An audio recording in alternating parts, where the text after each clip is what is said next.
Hello नमस्कार सुप्रभात दोस्तों, मैं सतीश पाल अपने परिवार सिलेक्शन गुरु जी यूट्यूब चैनल पर आपका हार्दिक स्वागत है, अभिनंदन करते हैं। हम आशा करते हैं कि आप सभी स्वस्थ और मस्त होंगे। तो चलिए हम रोज़ की तरह आज भी जीएस के 20 क्वेश्चन को लेकर आपके सामने आए हुए हैं। ठीक है, और ठीक तो चलिए हम अपने प्रैक्टिस सेट की तरफ पढ़ते हैं और अपने पहले क्वेश्चन को देखते हैं। हमारा पहला क्वेश्चन दिया है कि सत्यशोधक समाज की स्थापना किसके द्वारा की गई थी।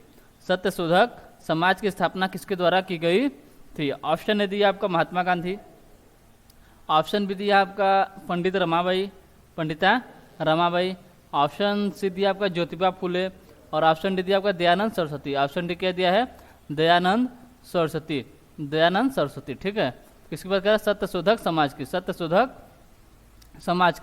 समाज की अगर पूछे स्थापना किसने किया था तो कौन किसने किया था, एक ये थी आपकी ज्योतिबा फुले। किसने, ज्योतिबा फुले। ठीक है, यानी ऑप्शन हमारा सी जो है ये सही आंसर होता है। तो किसने किया था, ज्योतिबा फुले ने। कब किए थे आपके 24 सितंबर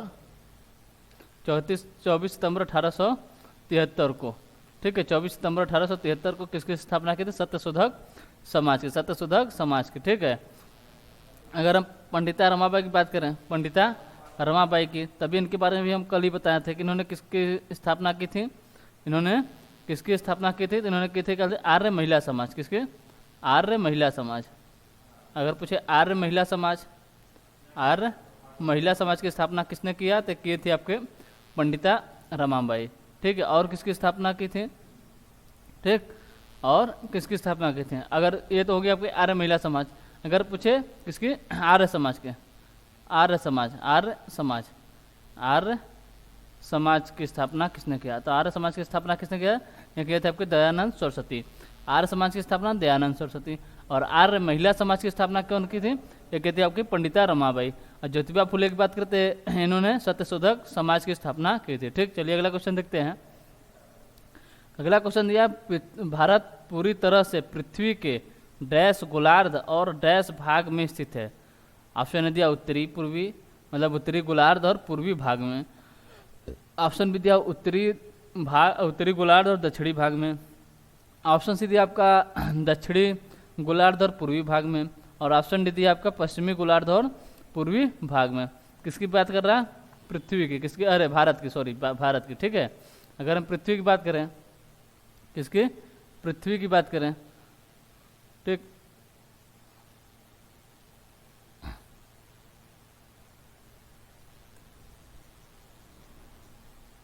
देख लेते हैं। ठीक है, फिर से ये मान लीजिए हमारे क्या है, पृथ्वी है। ठीक है, तो पूछा है भारत ना, भारत का अगर हम बताएं भारत के बारे में, पहले तो देख लीजिए आपका जीरो लाइन रेखा क्या है, जीरो लाइन यानी इन्हें क्या कहते हैं, भूमध्य रेखा। ठीक है, और इसी के ऊपर से जाती है आपकी 23.5 डिग्री अच्छा से। कौन सी रेखा है, यह है आपकी कर्क रेखा। क्या है, कर्क रेखा। और इसी के नीचे से आपकी जाती है कौन सी रेखा है, ये आपकी मकर रेखा। क्या है, मकर रेखा। 23.5 मतलब दक्षिण में है मकर रेखा, उत्तर में आपकी कर्क रेखा है। ठीक, अगर यहाँ पर हम भारत की बात करें, भारत की स्थिति क्या है, किसकी, भारत की, तो भारत हमारा कहाँ है, भारत जो है पृथ्वी के यहाँ पर है। ठीक है, उत्तरी और पूर्वी में, उत्तरी गोलार्ध और पूर्वी भाग में, हमारा क्या है, भारत। यहाँ पर क्या है, भारत है। ठीक है, उत्तरी गोलार्ध और पूर्वी भाग में क्या है आपका, भारत है। तो ये आपका उत्तरी गोलार्ध हो गया। इसे अगर हम 4 भागों में बांट दें, तो आपका इधर पूर्वी हो गया और पश्चिमी हो गया।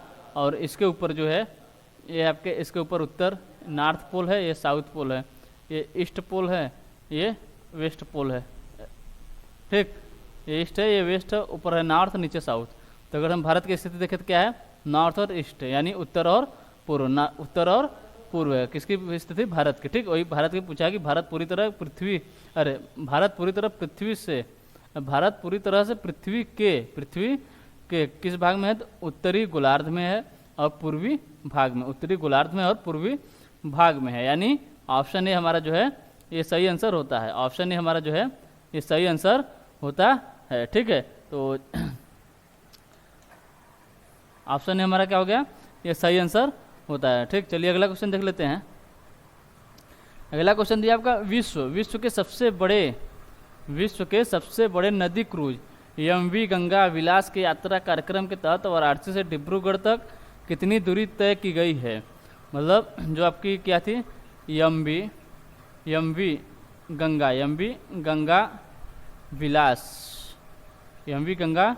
विलास क्रूज सेवा का कार्यक्रम कहाँ से कहाँ तक था, ये था आपके वाराणसी से डिब्रूगढ़ यानी यूपी से असम तक किस नदी पर था, तो आपके गंगा नदी पर था। किस नदी पर, गंगा नदी पर, गंगा और ब्रह्मपुत्रा नदी मान ले, गंगा और ब्रह्मपुत्रा नदी पर था। अब पूछे कितनी दूरी, इसकी मतलब दूरी कितनी थी, तो थी अब टोटल आपकी 3200 किमी, कितनी टोटल 3200 दूरी, मतलब 3200 किमी की दूरी इसमें तय की गई थी। कितने दिनों में की गई थी, तय की गई थी यहाँ पर ये जो सेवा शुरू की, टोटल 51 दिनों तक एक सेवा चली थी। कितने किलोमीटर दूरी तक, 3200 किमी तक। ठीक, चलिए अगला क्वेश्चन देखते हैं। अगला क्वेश्चन दिया आपका दक्षिण अफ्रीका में आयोजित अंडर 19 महिला T20 विश्व कप 2023 की विजेता टीम कौन सी है। क्या दिया है, दक्षिण अफ्रीका में आयोजित अंडर 19 महिला T20 विश्व कप 2023 की विजेता टीम कौन सी है। ऑप्शन है दिया आपका इंग्लैंड, ऑप्शन बी दिया आपका भारत, ऑप्शन सी दिया आपका दक्षिण अफ्रीका और ऑप्शन डी दिया आपका ऑस्ट्रेलिया। ऑप्शन डी क्या दिया है, ऑस्ट्रेलिया। तो किसकी बात कर रहा है, दक्षिण अफ्रीका में आयोजित अंडर 19 महिला T20 की। ये इसके अगर हम अंडर 19 महिला T20 की बात करें तो यह पहली बार हुआ है। कब हुआ है, पहली बार यह अंडर 19 महिला T20 कब कितनी बार, पहली बार यह हुआ है। कहाँ हुआ है, ये आपके दक्षिण अफ्रीका में हुआ है। कहाँ पर हुआ है, दक्षिण अफ्रीका में हुआ था। किस मतलब फाइनल अगर पूछे किसने जीता, ये जीती विजेता टीम कौन रही थी, अपना भारत था। कौन था, भारत। किसे हराकर, तो किसे हराकर जीता था आपके इंग्लैंड को हराकर, किसे, इंग्लैंड को हराकर जीता था। ठीक है, कहाँ पर हुआ, दक्षिण अफ्रीका में हुआ। अंडर 19 T20 महिला कप जो है ये आपका पहली बार हुआ है। कहाँ पर, दक्षिण अफ्रीका के अंतर्गत हुआ है, मतलब दक्षिण अफ्रीका में हुआ है। किसके बीच फाइनल मैच खेला गया आपके भारत और इंग्लैंड के बीच, जिसमें आपकी भारत विजेता रही और इंग्लैंड जो आपकी उप विजेता टीम है। इंग्लैंड जो है आपकी उप विजेता टीम, अगर पूछे विजेता टीम तो आपका भारत हो जाएगा, अगर पूछे उप विजेता टीम तो आपकी इंग्लैंड हो जाएगी। ठीक, चलिए अगला क्वेश्चन देखते हैं। अगला क्वेश्चन दिया आपका ईंटों और काले संगमरमर से बनी कदम रसूल मस्जिद कहाँ स्थित है। ईंटों और काले संगमरमर से बनी कदम रसूल मस्जिद कहाँ स्थित है। ऑप्शन ए दिया आपका मांडू, ऑप्शन बी दिया आपका अलवर, ऑप्शन सी दिया आपका गौर और ऑप्शन डी दिया आपका पुड़िया। ऑप्शन डी क्या दिया है, पुड़िया। तो किसकी बात कर रहा है, ईंटों और काले संगमरमर से बनी कदम रसूल मस्जिद कहाँ पर है, तो आपके गौर। कहाँ पर है ये, गौर है आपके उड़ीसा में। कहाँ पर, उड़ीसा के किस जिले में है, तो आपके कटक जिले में है। कटक जिले में क्या है आपका, उड़ीसा। और उड़ीसा के कटक जिले में के मतलब एक छोटा सा मतलब शहर है जहाँ पर आपका गौर, जिसे का नाम है, गौर नाम है। वहीं पर क्या है, ईंटें और काले संगमरमर से बनी कदम रसूल मस्जिद है। ईंटें और संगमरमर से बनी कदम रसूल मस्जिद अगर पूछे कहाँ है, तो आपके गौर कटक उड़ीसा में। गौर कटक उड़ीसा में। अगर पूछे कटक और किसके लिए फेमस है, ठीक है, तो पूछे भारत मतलब चावल अनुसंधान केंद्र, मतलब राष्ट्रीय चावल अनुसंधान केंद्र कहाँ है, तो आपके कटक उड़ीसा में है। अगर पूछे अंतर्राष्ट्रीय विश्व का मतलब चावल अनुसंधान केंद्र कहाँ पर है, तो आपके फिलीपींस मनीला में है। अगर भारत का पूछे तो आपके उड़ीसा कटक में है और विश्व का फिलीपींस मनीला में। ठीक है, चलिए अगला क्वेश्चन देखते हैं। अगला क्वेश्चन दिया आपका, मेघालय का लोकप्रिय पारंपरिक नृत्य त्यौहार साध सुख के रूप में मनाया जाता है। मतलब साध सुख जो त्यौहार है ये किसके रूप में मनाया जाता है, कौन सा त्यौहार है, साध सुख मतलब किसके रूप में मनाया जाता है। ऑप्शन दिया जन्मोत्सव के उपलक्ष्य में, ऑप्शन भी दिया आपके धन्यवाद समारोह के रूप में, ऑप्शन सी दिया आपका सामुदायिक विवाह उत्सव के रूप में और ऑप्शन डी दिया आपका मतलब बुआई मतलब खेतों का बुआई का त्यौहार है। तो जब का साध सुख त्यौहार है किसका, मेघालय का। कहाँ का, मेघालय का। तो यह लोकप्रिय त्यौहार मतलब पारंपरिक नृत्य त्यौहार जो है ये मतलब कब मनाया जाता है, तो मनाया जाता है आपके बुआई का त्यौहार, यानी बुआई के समय से मनाया जाता है। यानी ऑप्शन डी हमारा जो है ये सही आंसर होता है। ऑप्शन डी हमारा जो है ये सही आंसर होता है। ठीक, चलिए अगला क्वेश्चन देख लेते हैं। अगला क्वेश्चन हमारा कह रहा है कि पाटलिपुत्र, क्या पाटलिपुत्र को अपनी राजधानी सबसे पहले या सर्वप्रथम किस मौर्य शासक ने, किस मौर्य राजा ने बनाया था, किस मौर्य राजा ने बनाया था? ऑप्शन दिया आपका अशोक, ऑप्शन भी दिया आपका कुणाल, ऑप्शन सी दिया आपका चंद्रगुप्त मौर्य और ऑप्शन डी दिया आपका बिंदुसार। ऑप्शन डी किया दिया है बिंदुसार। ठीक है, तो किसकी बात करें? पाटलिपुत्र। पाटलिपुत्र को किस मौर्य राजा ने, किस मौर्य राजा ने, ठीक है। अगर हम किसकी बात करें? मौर्य की, मौर्य साम्राज्य की बात करें, इसकी मौर्य साम्राज्य की, मौर्य साम्राज्य की बात करें। अगर पूछे इसके संस्थापक कौन थे, संस्थापक कौन थे, मतलब इसके संस्थापक कौन थे? इसके संस्थापक कौन थे? आपके चंद्रगुप्त मौर्य, चंद्रगुप्त मौर्य थे। कौन थे? चंद्रगुप्त मौर्य थे। अगर पूछे चंद्रगुप्त मौर्य का शासनकाल कब से कब तक था?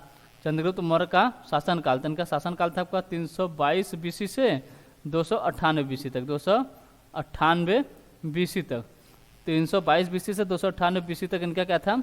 शासन काल था। क्या था? शासन काल था। ठीक है, कब से कब तक था? ये था आपके 200 क्या था? 322, सॉरी,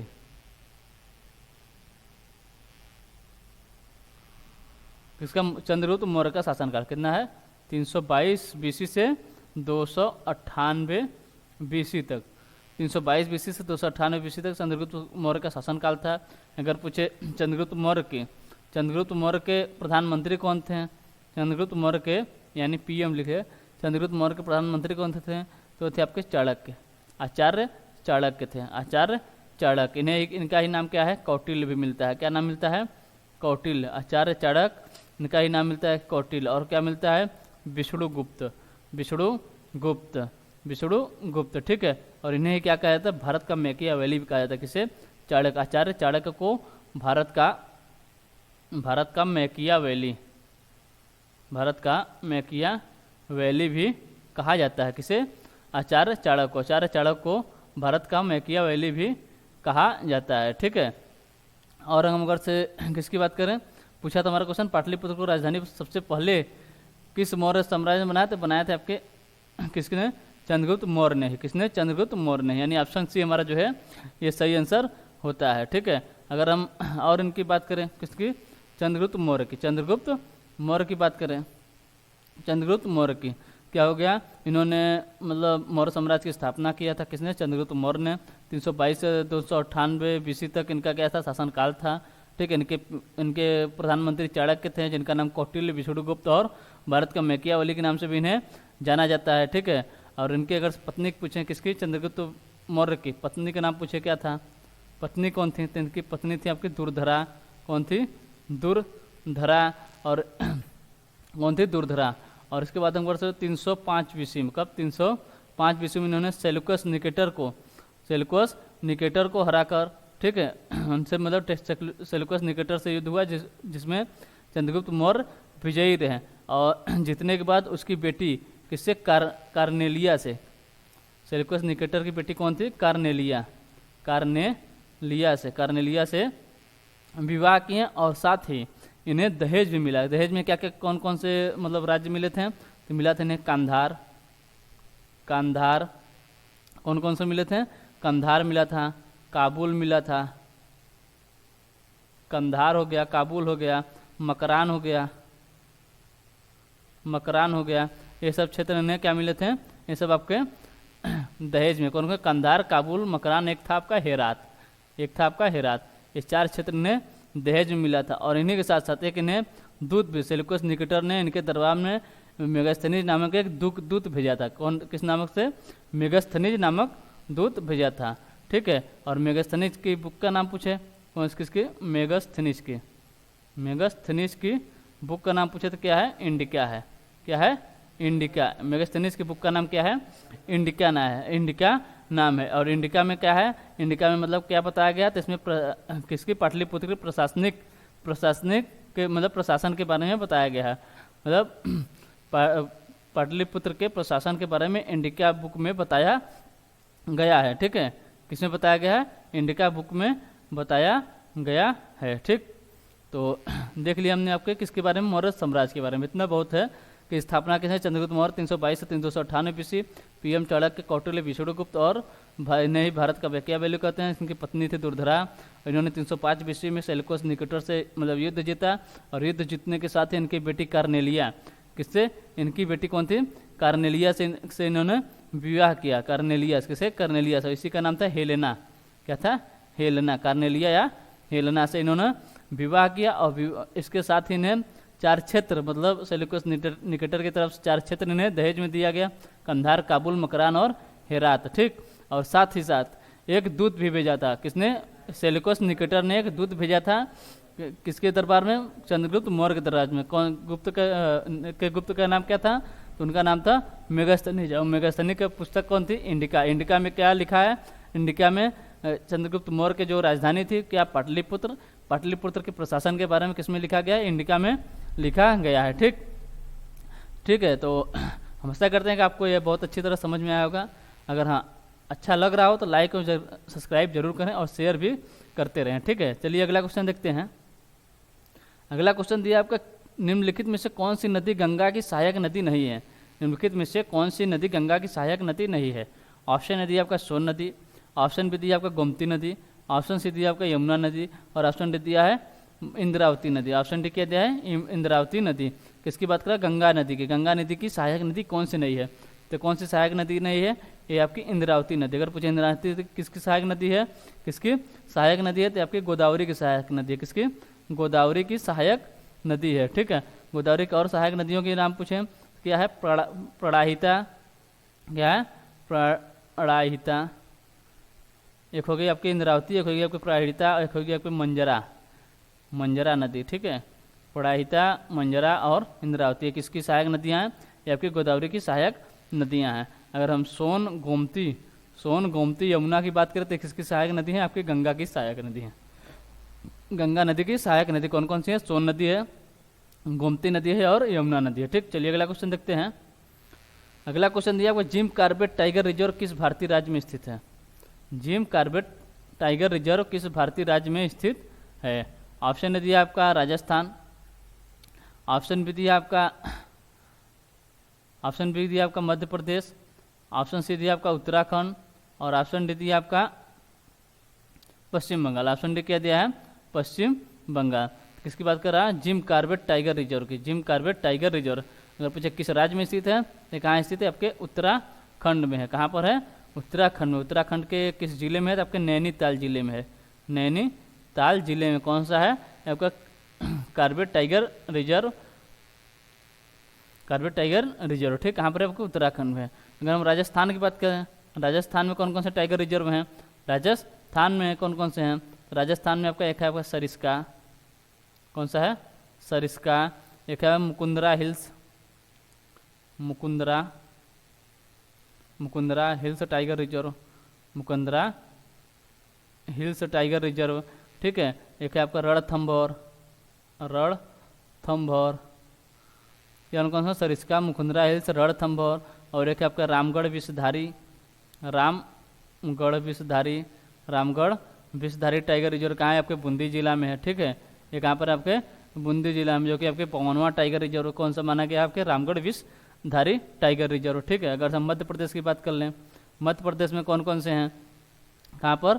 मध्य प्रदेश में आपका पन्ना है। क्या है? पन्ना है। संजय गांधी टाइगर रिजर्व है। संजय गांधी टाइगर रिजर्व है। एक है आपका सतपुड़ा टाइगर रिजर्व। ठीक है, कान्हा टाइगर रिजर्व, पेंच टाइगर रिजर्व। एक है आपके बांधवगढ़। कौन सा है? बांधवगढ़। कौन कौन से हो गए? पन्ना, संजय गांधी, सतपुड़ा, कान्हा, पेंच, बांधवगढ़ टाइगर रिजर्व कहाँ है? आपके मध्य प्रदेश में है। ठीक है, और पश्चिम बंगाल की बात करें, पश्चिम बंगाल में कौन सा है? पश्चिम बंगाल में आपका बुक्सा टाइगर रिजर्व। कौन सा है? Buxa tiger reserve. ठीक, चलिए अगला क्वेश्चन देख लेते हैं। अगला क्वेश्चन दिया प्योंगयांग निम्नलिखित देशों में से किसकी राजधानी है? प्योंगयांग निम्नलिखित देशों में से किसकी राजधानी है? ऑप्शन ए दिया आपका कंबोडिया, ऑप्शन बी दिया आपका उत्तर कोरिया, ऑप्शन सी दिया आपका दक्षिण कोरिया, और ऑप्शन डी दिया वियतनाम। ऑप्शन डी दिया है वियतनाम। तो किसकी बात करें, प्योंगयांग। प्योंगयांग किसकी राजधानी है, तो ये आपकी उत्तर कोरिया की, किसकी, उत्तर कोरिया की, यानी ऑप्शन बी हमारा जो है ये सही आंसर होता है। अगर हम कंबोडिया की बात करें, कंबोडिया की बात करें तो इसकी राजधानी आपका पोनोपेन है, ठीक है, पोनोपेन है। दक्षिण कोरिया की बात करें, दक्षिण कोरिया की राजधानी क्या है, सियोल है। और वियतनाम की राजधानी क्या है, वियतनाम की राजधानी आपकी हनोई है, ठीक। चलिए अगला क्वेश्चन देखते हैं। अगला क्वेश्चन दिया जलोढ़ और पुराने जलोढ़ मिट्टी को डैश के रूप में जाना जाता है, मतलब जो पुराने जलोढ़ मिट्टी होते हैं उन्हें किसके रूप में जाना जाता है। ऑप्शन ए दिया आपका बांगर, ऑप्शन बी दिया आपका रेगर, ऑप्शन सी दिया आपका खादर और ऑप्शन डी दिया इनमें से कोई नहीं। किसकी बात का, पुराने जलोढ़ मिट्टी की, पुराने जलोढ़ मिट्टी को किस रूप में जाना जाता है, तो इन्हें बांगर के रूप में जाना जाता है, यानी ऑप्शन ए हमारा जो है ये सही आंसर होता है, ठीक। चलिए अगला क्वेश्चन देखते हैं। अगला क्वेश्चन दिया कि भारत के संविधान की 11वीं अनुसूची में कितने विषय हैं, भारत के संविधान के 11वीं अनुसूची में कितने विषय हैं। ऑप्शन ए दिया आपका 22, ऑप्शन बी दिया आपका 24, ऑप्शन सी दिया आपका 23 और ऑप्शन डी दिया आपका 32। ऑप्शन डी दिया आपका 32। किसकी बात कर रहा है, 11वीं अनुसूची की, 11वीं अनुसूची की, ठीक है, 11वीं अनुसूची की बात कर रहा है, ठीक। अगर पूछे हम बात करें अगर से भारत में कितनी अनुसूचियाँ हैं, टोटल कितनी अनुसूचियाँ हैं, टोटल है आपकी 12 अनुसूचियाँ। कितनी है, 12 अनुसूचियाँ। अगर से 12 को हम पारिक पारा देख ले, मतलब एक एक करके देख लेते हैं, ठीक है। अगर पहली अनुसूची की बात करें, पहली अनुसूची किससे संबंधित है, इसमें स्टेट और यूटी के बारे में बताया, इसमें क्या बताया गया है, किसकी बात कर रहा है, पहली अनुसूची की, पहली अनुसूची में क्या बताया गया, इसमें मतलब राज्य प्लस केंद्र शासित प्रदेश या यूटी के बारे में। दूसरी अनुसूची क्या है, दूसरी अनुसूची आपसे किससे संबंधित है, आपकी वेतन से संबंधित है। तीसरी अनुसूची किससे संबंधित है, तीसरी अनुसूची आपकी शपथ से, किससे, शपथ से। चौथी अनुसूची किससे संबंधित है, चौथी अनुसूची आपके राज्यसभा में सीटों का बंटवारा संबंधित है, किससे, सीटों के बंटवारे से संबंधित है। पाँचवीं अनुसूची अगर पूछे किससे संबंधित है, तो पाँचवीं अनुसूची आपके अनुसूचित जाति और अनुसूचित जनजाति क्षेत्रों से संबंधित है, यानी एससी और एसटी कर सकते हैं, एससी और एसटी संबंधित है। छठी अनुसूची किससे संबंधित है, छठी अनुसूची आपकी है आप किससे, आपके पूर्वोत्तर के 4 राज्य, किसके, पूर्वोत्तर के 4 राज्यों से संबंधित है। वो कौन कौन से राज्य हैं, तो यहाँ पर आपके एक है आपका त्रिपुरा, त्रिपुरा है, असम है, मिजोरम है, क्या है, मिजोरम है, फिर आपका मेघालय, क्या है, मेघालय। ये आपके 4 राज्य किससे संबंधित है, ये आपके छठी अनुसूची से संबंधित है। अगर हम 7वीं अनुसूची की बात करें, किसकी, यहाँ पर देख लेते हैं, यहाँ पर 7वीं अनुसूची, किसकी, 7वीं अनुसूची की, किसकी बात करें, 7वीं अनुसूची की बात करें, 7वीं अनुसूची किससे संबंधित है, इसमें 3 सूची बताया गया है, कि 3 सूची को बताया गया। कौन कौन सूची हैं, एक है आपका राज्य सूची, संघ सूची, राज्य संघ और समवर्ती सूची, राज्य संघ और समवर्ती सूची, राज्य संघ और समवर्ती सूची से बताया गया 7वीं अनुसूची। और 8वीं अनुसूची में क्या बताया गया है, 8वीं अनुसूची में आपको भाषा संबंधित है, किससे, भाषा से। अगर उससे पूछे कितनी भाषाओं का उल्लेख है, टोटल 22 भाषाओं का उल्लेख है। अगर पूछे पहले कितने भाषाओं का उल्लेख था, पहले कितनी भाषा था, तो टोटल आपके 14 भाषा है। अब कितने हैं, टोटल आपके 22 भाषाओं को उल्लेख कहाँ मिलता है, आपके 8वीं अनुसूची में है, ठीक है। अगर हम 9वीं अनुसूची की बात करें, 9वीं अनुसूची किससे संबंधित है, ये आपके भूमि सुधार से संबंधित है, किससे, भूमि सुधार से। और 10वीं अनुसूची किससे संबंधित है, ये आपकी दल बदल से संबंधित है, दल बदल से। और 11वीं अनुसूची किससे संबंधित है, ये आपकी पंचायत राज से संबंधित है, नगर पंचायत से संबंधित, नगर पंचायत संबंधित है। अगर हम बात करें 12वीं अनुसूची किससे संबंधित है, तो किससे संबंधित है, आपके नगर निगम से संबंधित है, नगर निगम से संबंधित है। 12वीं अनुसूची किससे संबंधित है, नगर निगम से, ठीक। तो पूछा क्या है, पूछा है कि 11वीं अनुसूची में किसमें, 11वीं अनुसूची में कितने विषय हैं। तो 11वीं अनुसूची में अगर हम बात करें तो टोटल कितने विषय हैं, इसमें टोटल है आपके 29 विषय हैं, कितने, 29 विषय हैं।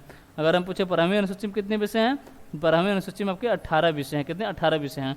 और 11वीं के लिए एक ट्रिक भी हम याद कर सकते हैं कि हम सिंपल से देख लीजिए, यहाँ पर जब भी पूछे 11वीं अनुसूची कितनी है, ऑप्शन में अगर कुछ भी दिया, जैसे 22 दे दिया, 24 दे दिया, 29 दे दिया और 32, तो यहाँ पर देखिए 11वीं अनुसूची पूरा है ना, तो जिसका योग 11 आए वही आपकी 11वीं अनुसूची में के मतलब उतने ही विषय हैं। जैसे क्या हो गया 9 2 11, यानी 9 2 11। इससे आप याद कर सकते हैं कि 11वीं अनुसूची में कितने विषय हैं।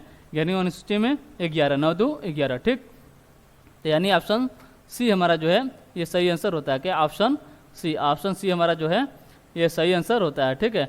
अगर हम किसकी 8वीं अनुसूची में 22 भाषाओं की बात करें, किसकी 22 भाषाओं की बात करें, तो इसके लिए चलिए अगले कल जो वीडियो बनाएंगे उसमें आपको 22 भाषाओं के नाम भी आपको बताएंगे, ठीक है। 22 भाषाओं के नाम भी आपको बताएंगे, ठीक। चलिए अगला क्वेश्चन देखते हैं।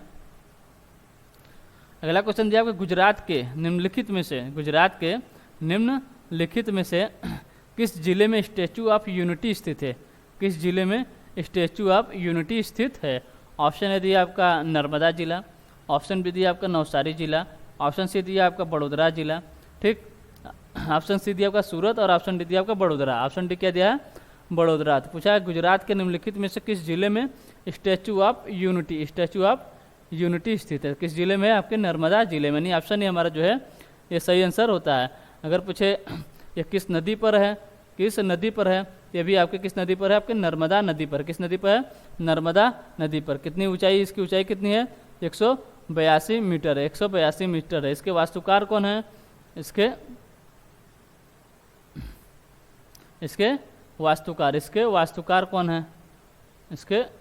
वास्तुकार कौन है, ये कौन है, वी राम सुतार हैं। वी राम सुतार कौन है, इसके वास्तुकार हैं, ठीक है। किस नदी पर है, ये नर्मदा नदी पर 182 मीटर ऊंची है और इसके वास्तुकार कौन है, वी राम सुतार हैं, ठीक है।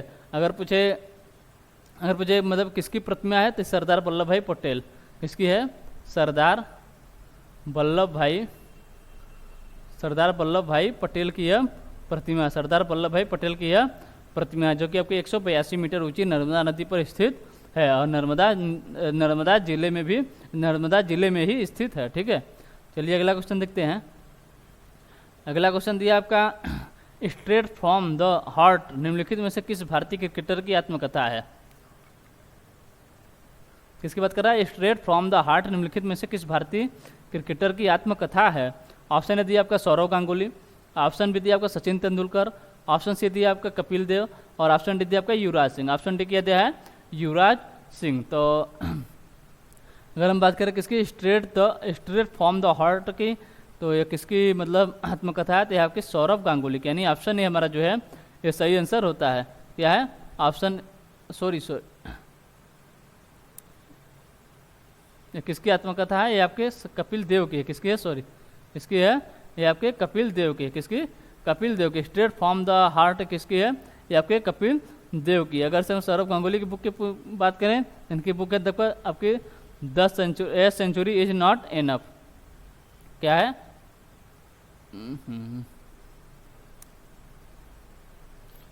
इसकी बात करें सौरव गांगुली की पुस्तक कौन सी है, ए सेंचुरी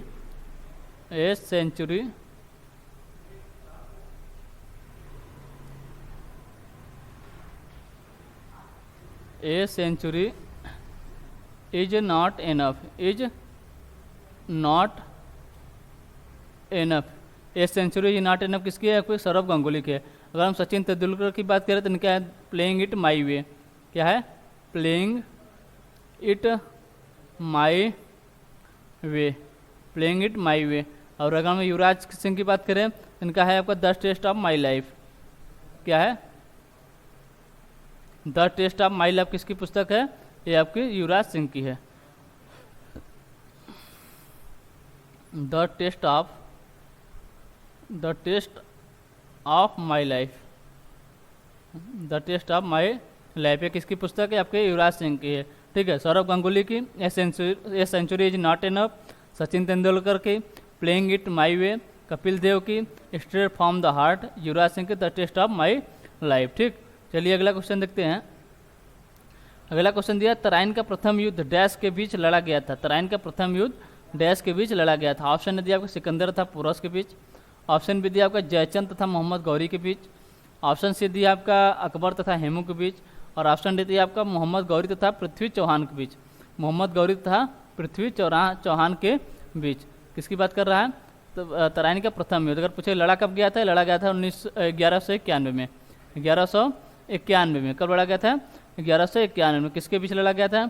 मोहम्मद गौरी और पृथ्वीराज चौहान के बीच। यानी ऑप्शन बी हमारा जो है ये सही आंसर होता है। इसमें अगर से विजयी कौन होते हैं? इसमें आपके पृथ्वीराज चौहान आपके विजयी होते हैं, ठीक है। और इसी के बाद तराइन का द्वितीय युद्ध यानी सेकेंड युद्ध कब लड़ा गया था? लड़ा गया था 1192 में। 1192 में। ये भी किसके किसके बीच लड़ा गया था? ये भी आपके मोहम्मद गौरी और से पृथ्वीराज चौहान के बीच, जो पृथ्वीराज चौहान के बीच। इसमें कौन विजय हुए थे? इसमें आपके मोहम्मद गौरी विजय हुए थे और पृथ्वीराज चौहान हार गए थे। इसमें पृथ्वीराज चौहान हार गए थे, ठीक है। और इसी के बाद एक हुआ था आपका किसके बीच? जयचंद और मोहम्मद गौरी के बीच। जयचंद और मोहम्मद गौरी के बीच कौन सा युद्ध हुआ? ये हुआ था आपका चंदावर का युद्ध। कौन सा? चंदावर का युद्ध। कब हुआ था? ये 1194 में। 1194 में कब हुआ था? 1194 में हुआ था आपका चंदावर का युद्ध, जयचंद और मोहम्मद गौरी के बीच। जयचंद और मोहम्मद गौरी के बीच। इसमें भी कौन जीते थे? इसमें भी आपके मोहम्मद गौरी जीत गए थे और जयचंद आपके हार गए थे। जयचंद हार गए थे, ठीक। चलिए अगला क्वेश्चन देखते हैं। अगला क्वेश्चन दिया, भारत में गरीबी रेखा के आकलन के लिए कौन सी समिति की सिफारिशों का पालन किया जा रहा है? कौन सी समिति की सिफारिशों का पालन किया जा रहा है? ऑप्शन दिया आपका केलकर समिति, ऑप्शन बी दिया आपका देसाई समिति, ऑप्शन सी दिया आपका तेंदुलकर समिति और ऑप्शन डी दिया आपका लकड़वाला समिति। ऑप्शन डी क्या दिया है? लकड़वाला समिति। किसकी बात कर रहा है? भारत में गरीबी रेखा के आकलन के लिए, गरीबी रेखा के आकलन के लिए कौन सी समिति की सिफारिश का पालन किया जा रहा है? ये किया जा रहा है आपका लकड़वाला समिति की। किसकी? लकड़वाला समिति की। यानी ऑप्शन डी हमारा जो है ये सही आंसर होता है। अगर पूछे ये समिति गठित कब हुई थी? ये गठित हुई थी आपको 1993 में, ठीक है। इसकी अध्यक्षता किसने की थी? यानी इसके अध्यक्ष कौन थे? इसके अध्यक्ष थे आपके डीटी, कौन थे? डीटी लकड़वाला। कौन थे? डीटी लकड़वाला। डीटी लकड़वाला इसके क्या थे? इसके अध्यक्ष थे, ठीक है। चलिए अगला क्वेश्चन देखते हैं। अगला क्वेश्चन दिया, भारत में वायु परिवहन कब प्रारंभ हुआ? भारत में वायु परिवहन कब प्रारंभ हुआ? ऑप्शन ए दिया आपका 1911, ऑप्शन बी दिया आपका 1915, ऑप्शन सी दिया आपका 1921, ऑप्शन डी दिया 1926। ऑप्शन डी क्या दिया है? 1926। ऑप्शन डी 1926 दिया, ठीक है। तो भारत में वायु परिवहन कब, पहले तो बात करें कहाँ पर प्रारंभ हुआ था? कहाँ पर प्रारंभ हुआ था? हुआ था आपका इलाहाबाद, यानी वर्तमान में प्रयागराज। इलाहाबाद यानी वर्तमान में प्रयागराज, ठीक है। प्रयागराज, ठीक। तो कब प्रारंभ हुआ था? हुआ था आपको 1911 में। ऑप्शन ए हमारा जो है ये सही आंसर होता है। कहाँ से कहाँ तक मतलब इसका पहले प्रयोग हुआ, मतलब कहाँ से कहाँ तक मतलब वायु परिवहन जो आपकी चालू हुई थी? तो हुई थी आपके इलाहाबाद से, कहाँ से? इलाहाबाद से नैनी के बीच। इलाहाबाद से नैनी के बीच क्या भेजा गया था? डॉक भेजा गया था। डॉक भेजा गया था, ठीक है। इलाहाबाद से नैनी के बीच पहली बार डॉक भेजा गया था, ठीक। कब? 1911 में। 1911 में। और अगर हम बात करें टाटा एयरलाइंस की शुरुआत कब हुई थी? किसकी? टाटा एयरलाइंस। टाटा एयरलाइंस की शुरुआत कब हुई थी?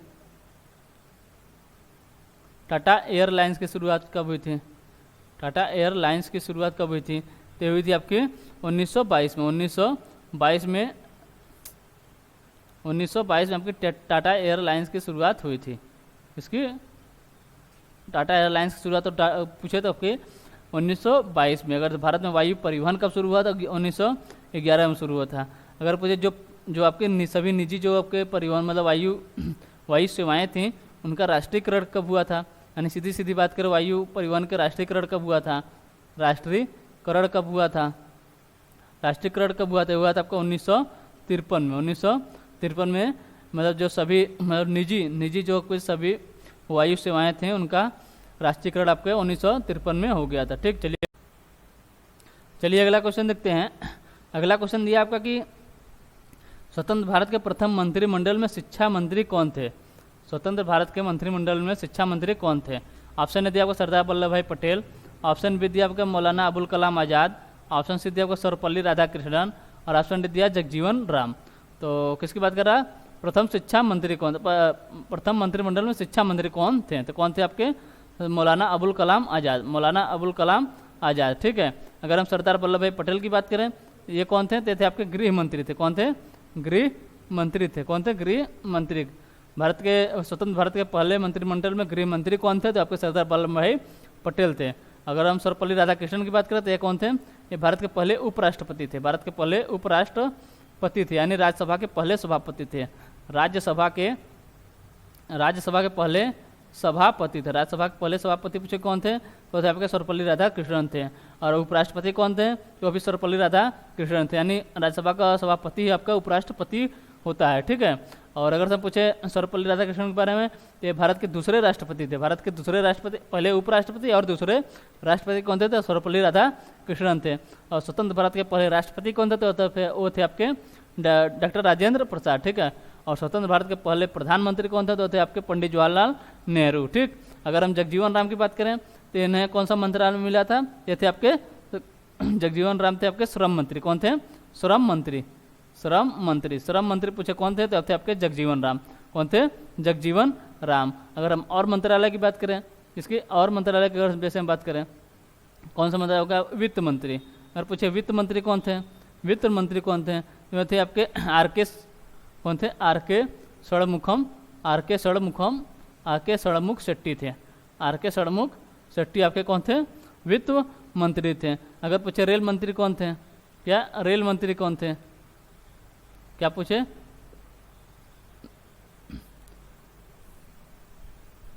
अगर पूछे रेल मंत्री कौन थे? रेल मंत्री कौन थे? रेल मंत्री कौन थे? तो रेल मंत्री थे आपके जॉन मथाई जी। जॉन मथाई जी कौन थे? ये थे आपके रेल मंत्री। ठीक है। अगर पूछे रक्षा मंत्री कौन थे? रक्षा मंत्री कौन थे? रक्षा मंत्री थे आपके बलदेव सिंह। कौन थे? बलदेव सिंह कौन थे? आपके रक्षा मंत्री थे। अगर पूछे स्वास्थ्य मंत्री कौन थे? स्वास्थ्य मंत्री कौन थे? भारत की पहली महिला स्वास्थ्य मंत्री बनी थी आपकी कौन? राजकुमारी अमृता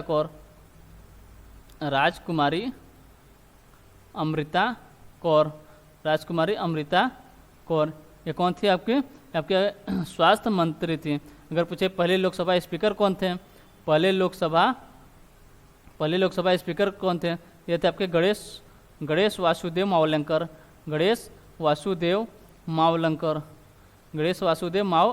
ठीक है।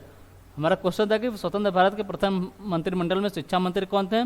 तो थे आपके मौलाना अबुल कलाम आज़ाद थे। कौन थे? मौलाना अबुल कलाम आज़ाद थे। ठीक। अगर हम ऑप्शन है सरदार वल्लभ भाई पटेल दिए थे, उसमें सरदार वल्लभ भाई पटेल की बात करें तो कौन थे? आपके गृह मंत्री थे। सर्वपल्ली राधाकृष्णन कौन थे? तो आपके भारत के पहले उपराष्ट्रपति और दूसरे राष्ट्रपति थे। और इन्हें ही कह सकते हैं कि राज्यसभा के पहले सभापति सर्वपल्ली राधाकृष्णन थे। ठीक। जगजीवन राम की बात करते थे आपके श्रम मंत्री। वित्त मंत्री थे आपके आर के षणमुख शेट्टी। पहले लोकसभा अध्यक्ष यानी स्पीकर की बात करें गणेश वासुदेव मावलंकर थे। रेल मंत्री थे आपके जॉन मथाई। रक्षा मंत्री थे आपके बलदेव सिंह। स्वास्थ्य मंत्री थी आपकी राजकुमारी अमृता कौर। ठीक है। तो चलिए अगला क्वेश्चन देखते हैं। अगला क्वेश्चन दिया आपको, हथनी कुंड परियोजना किस नदी पर स्थित है? क्या है? हथनी कुंड। क्या है? यह आपका हथिनी होता है। हथनी कुंड परियोजना किस नदी पर स्थित है? ऑप्शन ए दिया आपका गंगा नदी। ऑप्शन बी दिया आपका सरयू नदी। ऑप्शन सी दिया आपका यमुना नदी। और ऑप्शन डी दिया आपका रामगंगा नदी। ऑप्शन डी क्या दिया है? रामगंगा नदी। तो हथनी कुंड परियोजना की बात करते किस नदी पर? आपके यमुना नदी पर। किस पर? यमुना नदी पर। कहाँ पर है? आपके हरियाणा में है। कहाँ पर? हरियाणा के यमुनानगर जिले में। कहाँ पर? यमुनानगर जिले में है। यमुनानगर जिले में, हरियाणा के यमुनानगर जिले में यह हथनी कुंड परियोजना स्थित है। किस नदी पर है? आपकी यमुना नदी पर। ठीक। चलिए अगला क्वेश्चन देखते हैं। अगला क्वेश्चन दिया, निम्न में से किसका प्रयोग राष्ट्रीय जलमार्ग के रूप में किया जाता है? निम्न में से किसका प्रयोग राष्ट्रीय जलमार्ग के रूप में किया जाता है? ऑप्शन ए दिया आपका प्रयागराज एवं हल्दिया के मध्य भाग गंगा का, प्रयागराज एवं हल्दिया के मध्य गंगा का। और ऑप्शन बी दिया आपका प्रयागराज एवं दिल्ली के मध्य यमुना का। ऑप्शन सी दिया आपका कोलकाता या धुबरी के मध्य ब्रह्मपुत्रा नदी का। ऑप्शन सी दिया आपका जबलपुर एवं भरूच के मध्य नर्मदा नदी का। किसके बाद जलमार्ग के रूप में किसका प्रयोग किया जा रहा है? तो किसका किया जाता रहा? यह किया जा रहा है आपका प्रयागराज एवं हल्दिया के मध्य गंगा नदी का। प्रयागराज एवं हल्दिया के मध्य गंगा नदी का, यानी ऑप्शन ही हमारा जो है ये सही आंसर होता है। ठीक है। ये मतलब कौन सा है? राष्ट्रीय जलमार्ग संख्या कौन सा है? प्रयागराज से हल्दिया के बीच राष्ट्रीय जलमार्ग संख्या कौन सा है? ये आपका राष्ट्रीय जलमार्ग संख्या कौन सा है? ये आपका जलमार्ग संख्या कौन सा है? तो ये आपका जलमार्ग संख्या 1 है। जलमार्ग संख्या 1 है। किस पर है? गंगा नदी पर। कहाँ से कहाँ तक है? प्रयागराज एवं हल्दिया के मध्य है। ठीक है। अगर पूछे राष्ट्रीय जलमार्ग संख्या 2 किस नदी पर है, तो आपके ब्रह्मपुत्रा नदी पर। कहाँ से कहाँ तक है? वो आपके असम में धुबरी से सादिया के बीच में, धुबरी से सादिया के बीच में है। ठीक है। और जलमार्ग संख्या 3 अगर हम बताए थे तो कहाँ था? वो था आपके केरल में था। कहाँ था? केरल में। वो तो नदियों पे न होकर किस पे था? और नहरों पर बना था। ठीक। तो आज के लिए बस इतना ही रखते हैं।